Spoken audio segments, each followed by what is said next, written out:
Okay, so we're going to take a look at homework for problem number 2, the problem with the robot and the puppy.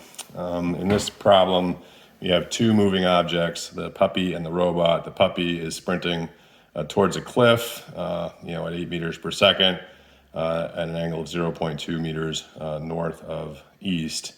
And the robot is also heading off in that general direction at a different angle, 0.785 meters per second north of east. And the question is, how close does the robot get to the puppy? Does it get close enough to save the puppy? And then later in the problem, can we actually change the robot's acceleration so that it does save the puppy? So that's what we've been asked to find. And so the first thing I decided to do didn't have to do this, but I just wanted to know essentially how quickly the puppy was approaching the cliff. I wanted to move into the puppy's frame. We'll talk about that more in a second. But basically, the puppy is moving towards the cliff at 8 meters per second times the cosine of 0.2, which is its angle north of east. And so the puppy is going to be approaching the cliff at 7.84 meters per second. And if you view that from the frame of the puppy, that means the cliff is apparently approaching the puppy at 7.84 meters per second. And the next thing I wanted to do is really to transform the whole problem into the puppy's frame. And the reason I wanted to do that is because this problem has two moving objects. It has a robot and a puppy. Both of them are moving. And whenever I have a problem with multiple moving things, I generally want to go into one of those moving frames because that allows me to put one of the objects on the origin at 0, 0 and have it not move. In its own frame, it's going to be stationary. So I really only have to worry about one other object, the other object moving, and I can pretty much just ignore the one whose frame I'm in. So the question here is, do I want to choose to go into the frame of the puppy or the frame of the robot? And I always want to choose a frame that's moving steadily over one that's moving unsteadily, one that's going, not changing direction, one that's not accelerating if possible. But in this case, both the puppy and the robot are moving steadily and not changing direction in the first part of the problem. But in the later part of the problem, we change the robot's direction and we give it an acceleration. So in this case, you could do the first part of the problem from either the puppy's frame or the robot's frame. But it's better in the later part of the problem to be in the puppy's frame. So I chose to move into the puppy's frame right away.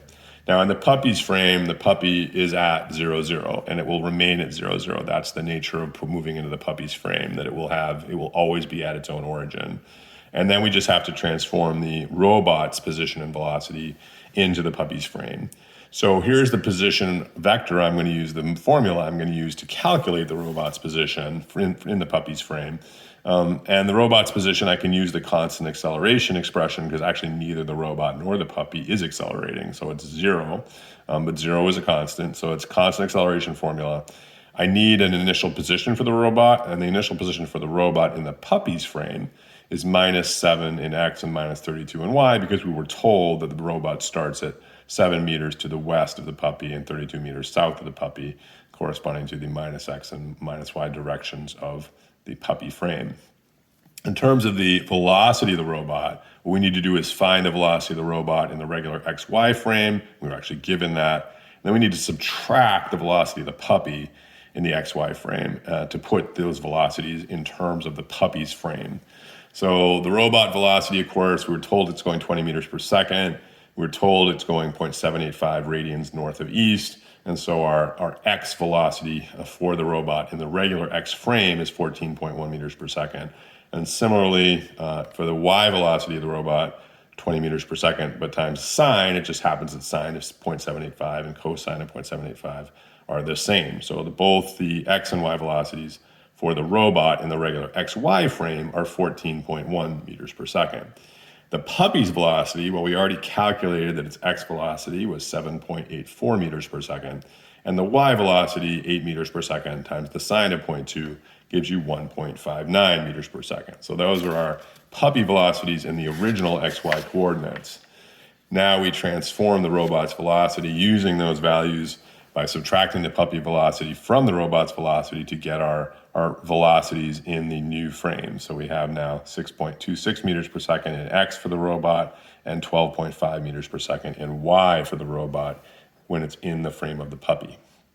we now can use this position formula to calculate the x and the y position of the robot as a function of time.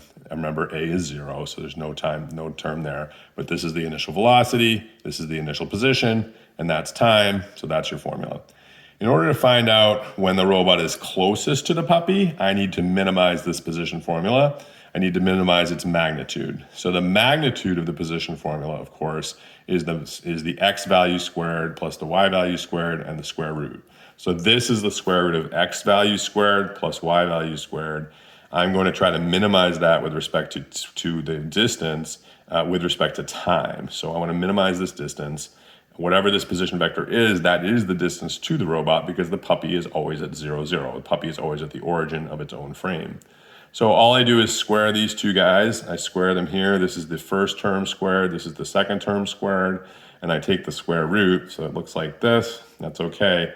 Now at this point, you could be thinking, ugh, I got to take a square root of this quadratic equation, but you don't, because we're not actually interested in this equation right now. What we're interested in is the minimum of this equation, and the minimum is found by taking its derivative. So we're going to take the derivative of that, and so quite simply, of course, this is raised to the 1/2 power, so it's going to be 1/2 out in front, drops this exponent to the negative 1/2, and then you multiply by the derivative of the interior, the du term, so u du, and this is du. 2 times 195 gives you the 390, 390t, and of course the 888 when the t is eliminated through the derivative. So this is what the actual derivative looks like. You look here and here, and you need to set that equal to 0. The denominator is irrelevant. This thing will go to 0 when the numerator goes to 0. So that's great because that's relatively easy. The numerator clearly goes to 0 when t is equal to 444 divided by 195. What's happening in the denominator doesn't matter as long as it doesn't go to 0, and it doesn't at that value. So the t that makes this go to 0 is 2.28 seconds. So we know that the robot is closest to the puppy when t equals 2.28 seconds. Now we need to know how close it is. To do that, of course, we need to plug 2.28 seconds into our original position formulae, which are here. And we just find that the r at that particular moment in time is 7.27 meters in the x direction, x puppy, and minus 3.5 in the y direction in the puppy frame. So the whole distance from the puppy is 8.07 meters. So we take the square of this, take the square root, get 8.07. That's how far the robot is from the puppy at its closest point. That's not close enough to detect it using the ultrasonic sensor described in the problem. But we then say, okay, yeah, fine, but let's say it detects it anyway. So now can we get the robot to go save the puppy? So if the robot wants to save the puppy, the robot has to get to the 0, 0 position. That is the position where the puppy is, where the puppy always is, before the puppy falls. The puppy will fall when it gets to the cliff, where the cliff gets to it, and we know that that'll happen when the cliff has come, 8.84 meters per second. Per time, and it has to go 68 meters. So the puppy will fall after 8.67 seconds from when the problem started.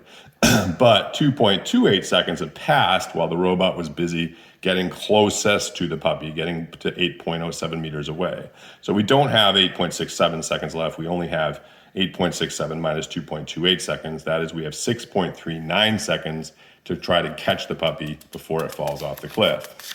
So now we're going to start a whole new problem basically from scratch. We have a new initial position, it's 7.27 and minus 3.5, the position of the robot relative to the puppy in the puppy's frame. We have an initial velocity for the robot, the velocity that it had in the problem in the puppy's frame, 6.26 meters per second and 12.5 meters per second. That's the velocity of the robot in the puppy's frame. But now we're going to let the robot accelerate to try to save the puppy. So those are our two unknowns, AX and AY. We know that we have 6.39 seconds left before the puppy falls off the cliff, but we don't really want to save the puppy right at the edge of the cliff, so I said let's save the puppy at 6.3 seconds. Clearly, you could choose an even earlier time, and that would make sense too. So I need the robot to get to the position 0, 0. I needed to do it in 6.3 seconds. The only thing I control are AX and AY. My initial position is here, my initial velocity is there, so I get these two equations, one with AX in it, one with AY in it. They're both simple linear equations, first order algebraic equations, so I can easily solve them. So I solve them, here they are, 19.8 AX equals minus 46.7, 19.8 AY equals minus 75.3. So if the robot accelerates at minus 2.36 meters per second squared in X and minus 3.8 meters per second squared in Y, the robot will intercept the puppy before the puppy falls off the cliff and the puppy will be saved.